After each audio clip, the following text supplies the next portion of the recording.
Hello, everyone, and welcome to the online Ecotherapy Conference. I am Ariana Candell, the founder of the Earthbody Institute, and I am very excited to be here today with three of my students that have graduated from the certification program, and they are going to share with you the very interesting things they've been doing with their work in the last couple of years. So I want to welcome Beverly Ingram. Give us a wave. Hi. Ryan Van Lenning. Hello. And Adriel McClure. Hi. So we're going to start out with a poem from Ryan's new, fresh book, about a week old. His poetry book, his first poetry book published, of one of many. And he's going to start us out with a poem, and then I'll be talking to Ryan first, and then I'll be asking questions and sharing with each of them. So let's go to Ryan, and go ahead, Ryan. All right. This is a poem called "They Circulate Through You."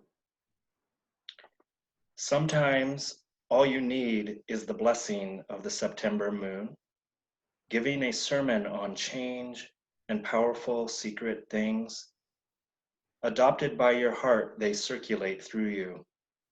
Even when the clouds conspire to play hide and seek.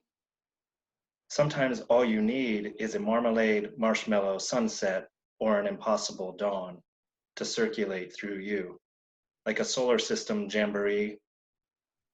Sometimes all you need is the crisp mountain breath, that living wild offspring of a million manzanitas and unending oak and pine. Adopted by your blood, they circulate through you. Sometimes all you need are the succulent sounds of water gliding and gulping over glistening rocks at the muddy creek,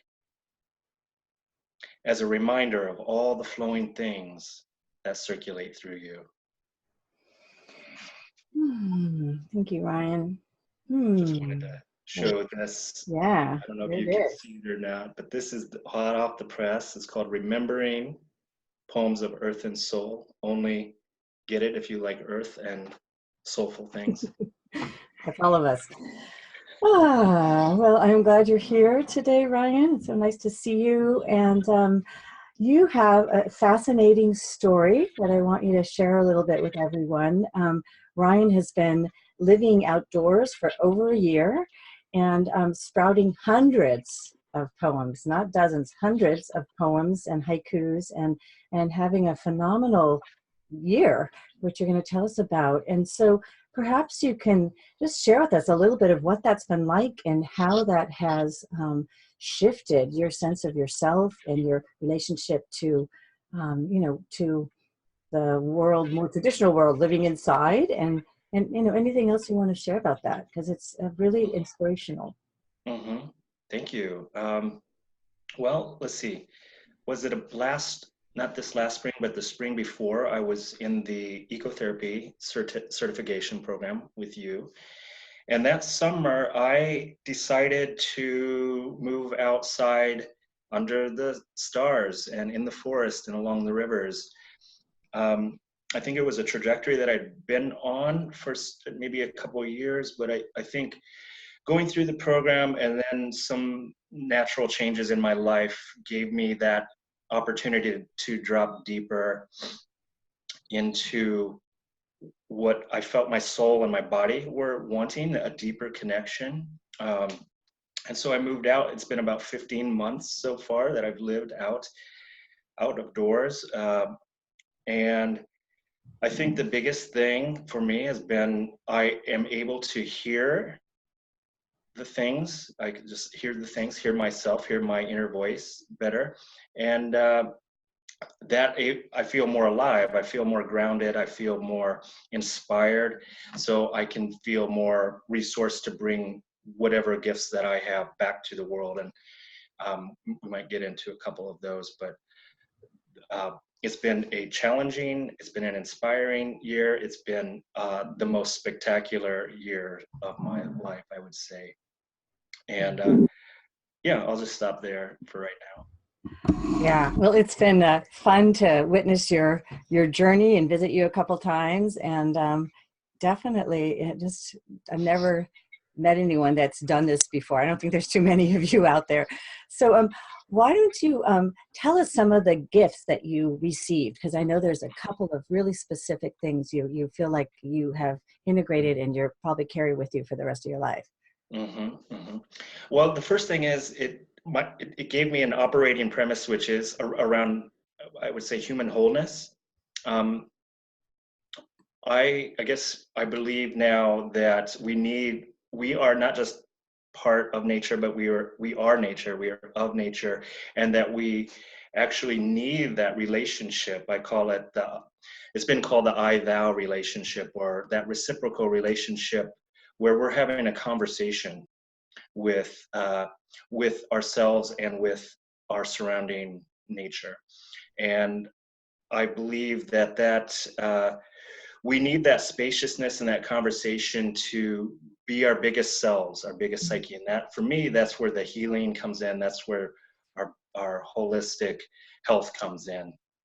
And I've just really am more aware of that and embodied that. And when I remove myself from that, I can feel very clearly where I begin to shut down. And I think that's probably something we can all relate to. The things of the world that speak to us, the million and one things bombard us with messages. And for me, living this lifestyle has allowed me to be more clearly aligned with that listening of the authentic voices that I think each of our psyches or souls, or whatever word you want to use, listen to that and then bring that to cultivate the gifts. And the two primary things that I feel like I bring back from that experience is, I guess I would call it, well, the one thing would be just guiding, but it takes two forms. One is in the form of writing and in poetry. So the voices from wild nature and from my own wild soul coming out in that form, and then guiding, what I call inner and outer wilderness guiding. So those two forms of guiding as my offering at this point. And I feel like it's just more grounded and more alive when I'm living this lifestyle. Can you describe the sacred pause, because you haven't named that yet, and I just love that phrase, and I think it's really helpful for folks to remember that. Yeah, I use this phrase. It's not uniquely my phrase. I think Tara Brach also uses this in the context of Buddhist meditation teaching. I use it a lot to essentially, the idea is we simply often need to give ourselves permission to take a sacred pause. That is to slow down with nature as an ally in order to become more settled and grounded and aligned with our own selves. Can I just tell a brief story from just this week to give an excuse? So I started a Wild Nature Heart chapter up here in Humboldt County, California. And I often do full moon hikes. And so I just put it on the calendar and people showed up. Basically, the idea is I'm giving people the permission to take a sacred pause with the moon. And what they told me, a lot of people told me, was like, we've been wanting to do this. What a great idea. We love the moon, but we never did.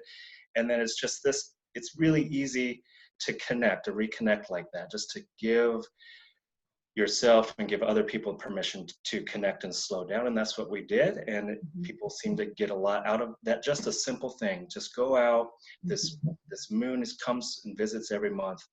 Let's go take a sacred pause with it. So, and there's countless examples of that, but the idea would be, we're going to take a pause within the busyness of all the demands and all the duties. It reminds me of that old Buddhist meme. If you're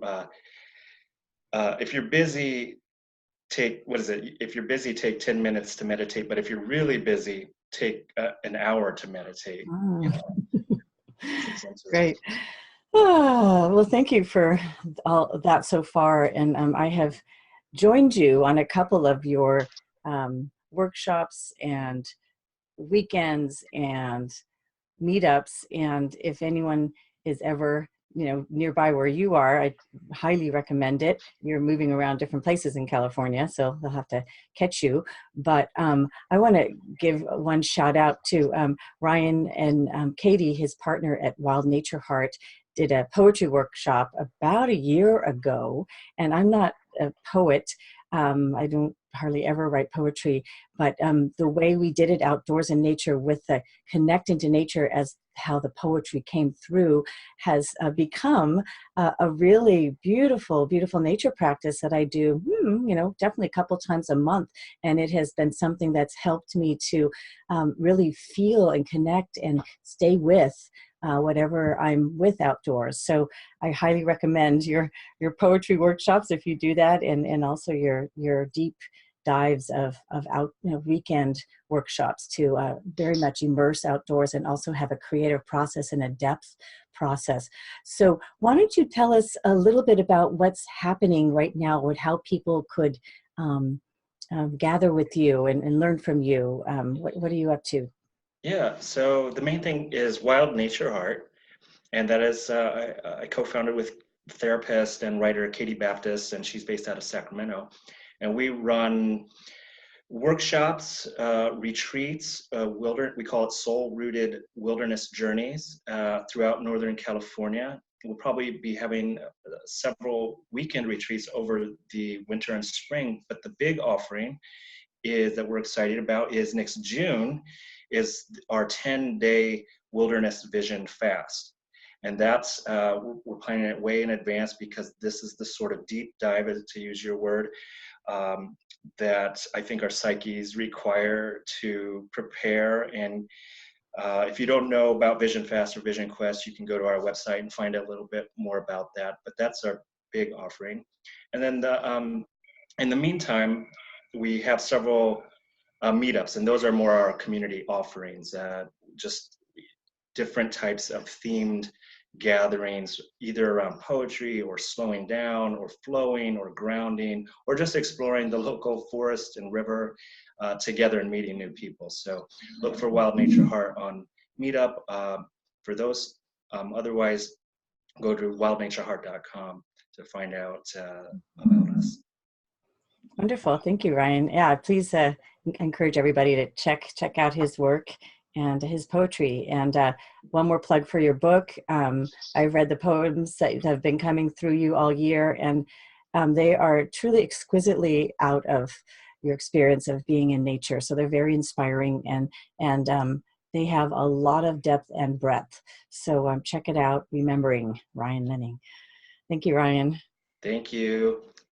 Great to see you. So I am going to move on to talking to Beverly Ingram. So Beverly, just say hi so we get you on the screen here. Hi there. Okay, great. So Beverly and I have known each other for a couple of years, and last year Beverly and I led the 5-day immersion in ecotherapy training in Virginia. She lives outside near Charlottesville, Virginia, or in Charlottesville. Mm-hmm. And we had a spectacular group of women.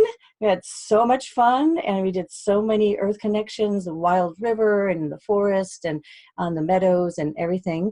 And Beverly is very movement and body oriented. She's worked with teaching kids in the all different kind of nature connections. She's done a lot of other things, and she's doing a program called Women in the Wild.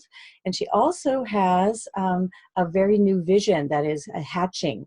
So so glad to see you. So glad to have you here.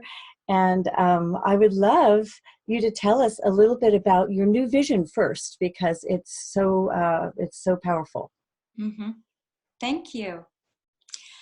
So this vision is hatched again through the past few years of being in the wild a lot, and then working with people as well, and watching their lives change through this interaction. And my vision is to bring nature connection to people as a personal practice, really to the mainstream, to everyone in every walk of life, every age. And the idea and the vision is to create a cultural shift that brings people in alignment to their animal selves, to our interdependence. And with that cultural shift, sort of to shift that idea of what being outdoors is in the mainstream. There's a lot related to being on the land, not having the permission in some ways, like Ryan was talking about, to slow down and actually connect. And the idea is to present the idea that nature loves you and we love nature, and it's a reciprocal relationship. And like any relationship that we have that's going to be dear and deep to us, we need to have intentional time. We need to spend time on it. We need to spend intention, kind of like when you're visiting a friend and you say, let's just turn off our phones and be together and catch up. And that takes intention. And so that's my vision for this. I imagine seeing business people in a park, say a businesswoman sitting in a park on a mat early in the morning, just staring at a tree, and people know that she's just got this reciprocal relationship going on, having some peace before work, and it being more of a social norm to see this type of thing with people of all ages, not moving quickly, but actually slowing and having that connection happening. So I imagine that. And then rippling out from that, the vision goes to a wider aspect, and that is that if we create these natural relationships, and it's part of daily life, it's part of the life of people who are decision makers. If you imagine, say they're planning on developing an area where they're going to be cutting down a lot of trees, that type of thing, if the people making those decisions already have spent time with them, and it's in their heart as a personal relationship, the decision making is going to just naturally be different. It doesn't have to be because we know trees give us oxygen, or that there's a lot of controversy about cutting them down. It will then come from a place of the social norm of that personal connection. Mm-hmm. Thank you. Yeah, that makes me think of a couple of things, culturally, that I think you said, about 20 years ago, maybe 30 years ago, people didn't know what yoga was, and it was kind of weird, and now everyone does yoga. Every walk of life does yoga, and it's just so natural, And then the other thing that comes to me is, folks who do Tai Chi in different cultures, probably mostly the Chinese culture, they just go out in the park and there's 1 or 2 or 10, and it's like great. It's just normal. No one thinks about it twice. And so I really love how you were seeing that this needs to be, and you want to help it be normal. Because I think everybody listening has that. That's why they're listening. They have some sense of that beauty of connection, and they need, wouldn't it be wonderful if when I'm going outside my door on the street in the morning, calling in the directions, I wouldn't have to worry that a car's going by and thinking, what the hell is that woman doing? So, that would be really nice to just say, people go, yeah. So anyway, enough about me. Absolutely. Yeah, that's what you're talking about. I know, it's like now you can actually see someone in a suit, in high heels or whatever, walking down the street with a briefcase in one hand and a yoga mat under the other arm. And that's so great that is, the norm. People probably look and say, wow, I wish I worked in that person's office because they must arrive feeling really grounded, and to have that bringing into the wild nature connection world as well, with their nature connection mat where they've been sitting under the tree before work, There's a good marketing idea. So why don't you, I know that it's in the beginning stages, so people can find you on your website when that starts taking off in a bigger way with workshops and such. Why don't you tell us a little bit about your Women in the Wild program, because you're in your 2nd year, and I really love what you're up to, and perhaps you can give us one example of what you do. So a little bit about it, and then one tool we could use. Okay. So I have a program called Women in the Wild, the 4-month journey. And we meet once a month. 3 times we meet for 1 full day. I'm up here near the Shenandoah National Park. So we go into the wild areas and even really off trail. We'll often go along the Appalachian Trail, and then I'll bring them to places I know that are off trail. So we're really in a private, safe space. And then we do 1 primitive backpacking and overnight as well during that time. And I have activities. We do activities. They're I'm very sensory based, and often they're geared towards bringing that sort of childlike sense of wonder. Things like, and also with song and movement and that type of thing out in the wild. One of the favorites that I have just found everybody so delighted by, the most simple exercise, is everybody goes off and picks up a handful of dirt. And then we go and kind of like wine tasting. I call it dirt tasting, although we're not eating it, we're smelling it. And everybody goes around and smells each other's dirt. And people are just intrigued by the differences, and it really gets people. And of course, our sense of smell is very connected, very directly connected with our memory and our sense of joy. It does have some great brain activity type things that are happening as well. And then another one that is a beautiful exercise that helps people experience that reciprocal love is during the day or the weekend, people they allow a tree or a rock actually to come to them too. They open and have a tree or rock come to them and spend time with it. Spend time again in these sort of ways of wonder where you're touching it, where you're smelling, where you're speaking to it, sometimes singing a song, those sorts of things, very intimate types of things. And then at the end of the day, the tree or rock writes a love letter to them. Huh. And they'll have something big with color so that it doesn't necessarily have to be words. That works with some people and not with others. And they write a letter or a poem from that nature object to themselves. And I've had people say that, they're really touched because they allow to be loved in that way. Mm-hmm. And then they'll sometimes pull it out years later and be like, oh yeah, that love is there for me all the time for free. Beautiful. Oh, thank you. Yeah, I know other things that you do. We don't have time for, but it's great to hear those examples. And I know that when people do an ongoing kind of a group with a dedicated group of people outdoors, it just, we get so close, and people just really develop that part of themselves because it's mirrored in the community and solidified. Yeah. So is there one more thing you'd like to say before we go on to Adriel? Is there anything else important? Well, I'm putting all this, I'm actually in the process of writing a book. You and I have spoken about that, so I'll just put that out there. With this vision, I'm actually putting it to practical purpose, and I'm actually writing a book that I'd like to make so that it's really accessible to anyone about, well, how do you do this? And I've got some structure to it, but with lots of creative opening, just really honoring the individual. And I don't have it yet, but I'm in the process. And so I have a website. My business is called Go Into Nature, and I have a website by that same name.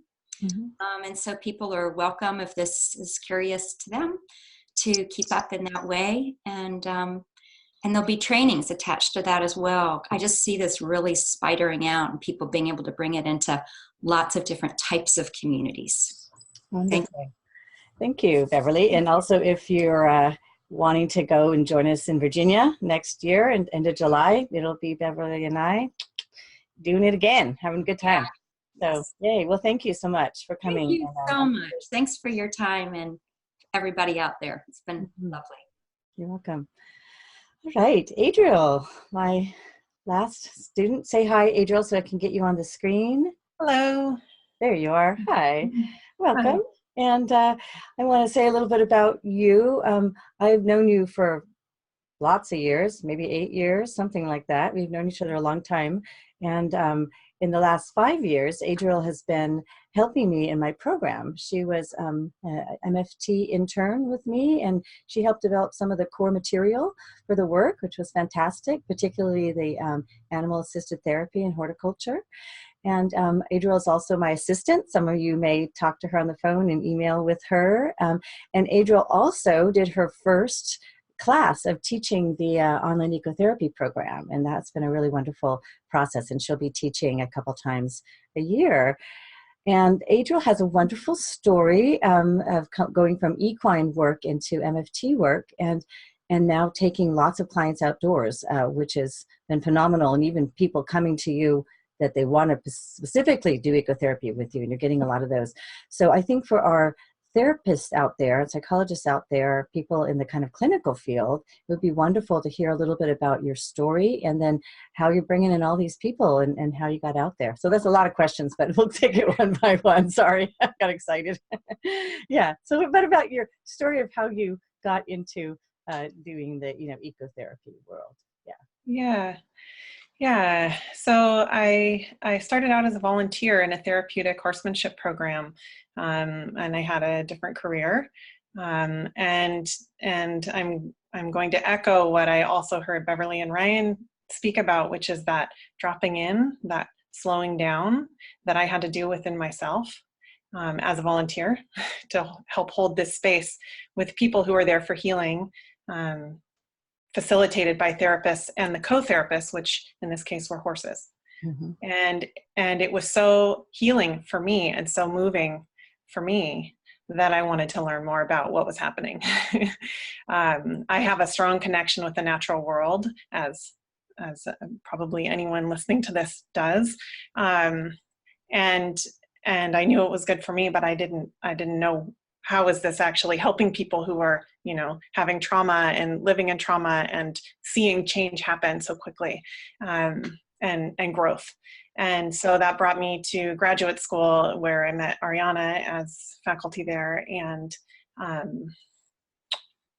transformed into therapy, and me being a clinical therapist along the way, which was sort of a unexpected growth area. In learning about it, you have to practice it. So so during that time, then I became an intern offering therapy with horses outdoors, and also being an intern with Ariana and learning how to do therapy outdoors without horses. I live in Santa Cruz, California, and there's oceans and meadows and redwood forests and so much beauty that's accessible to us. And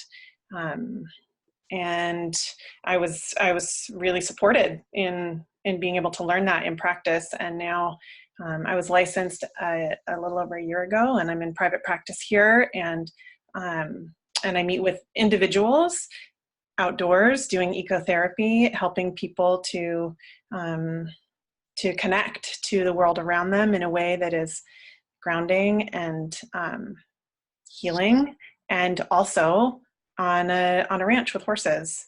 I work at a horse rescue and help people connect through horses. So, So. Yeah.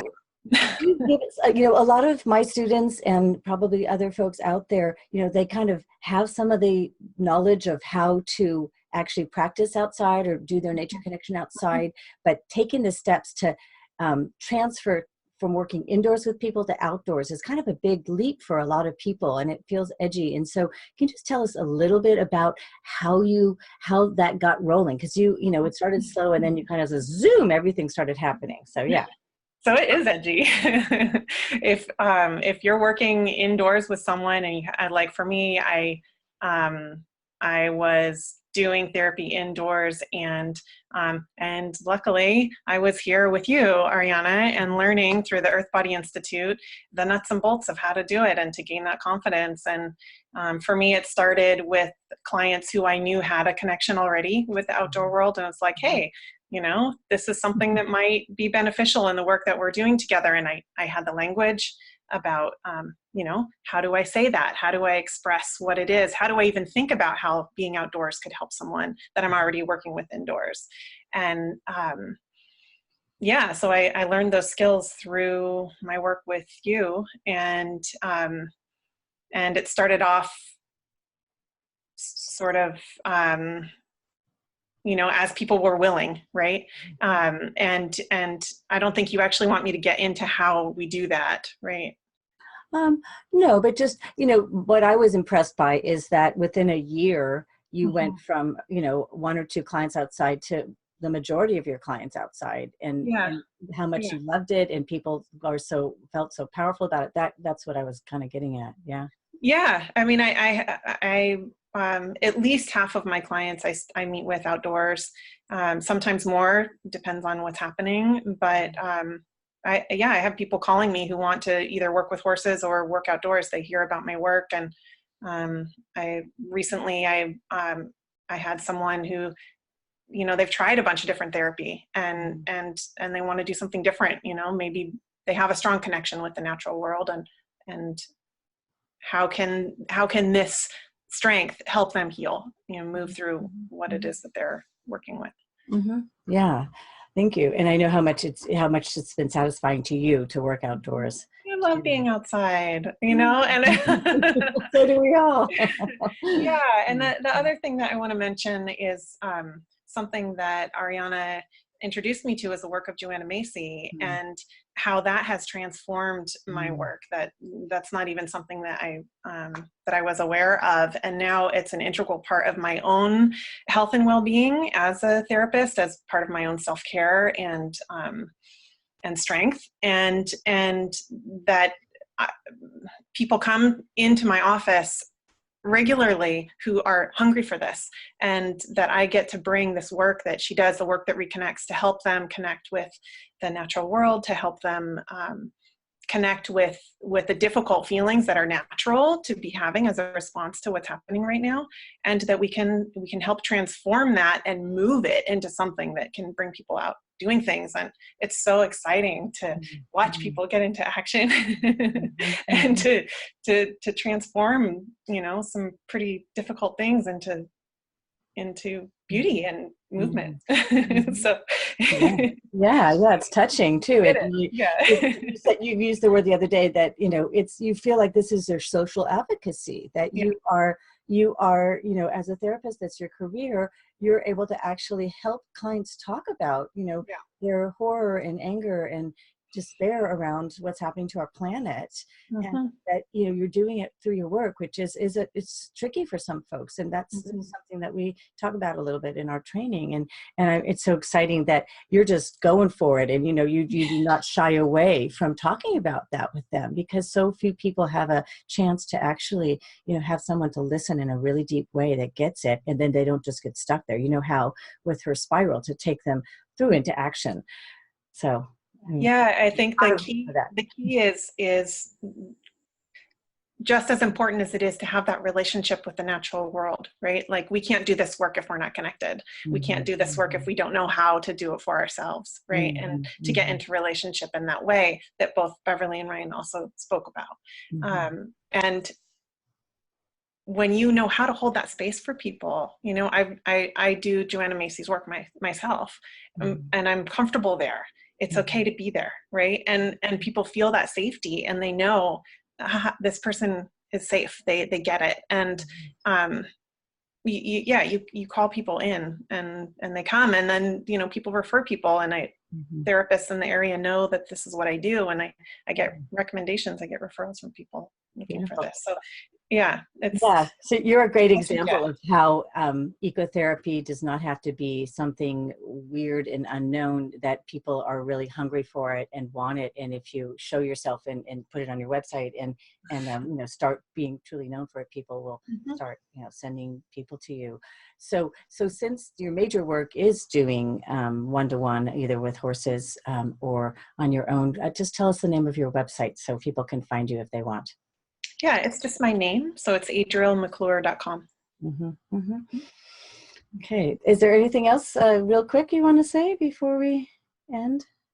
I'm so grateful to be part of this, and that there are people, listening and interested in this work and connected and wanting to learn more, and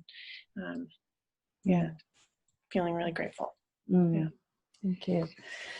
Yeah, thank you for sharing your story. with us and your heart. I'm going to bring us back to gallery before we say goodbye. So here we all are again, and just want to thank all of you for sharing with us and for being some of my allies in this work, and inspiring me and inspiring each other. And we'll say goodbye for now to everyone, and we will definitely be talking again soon.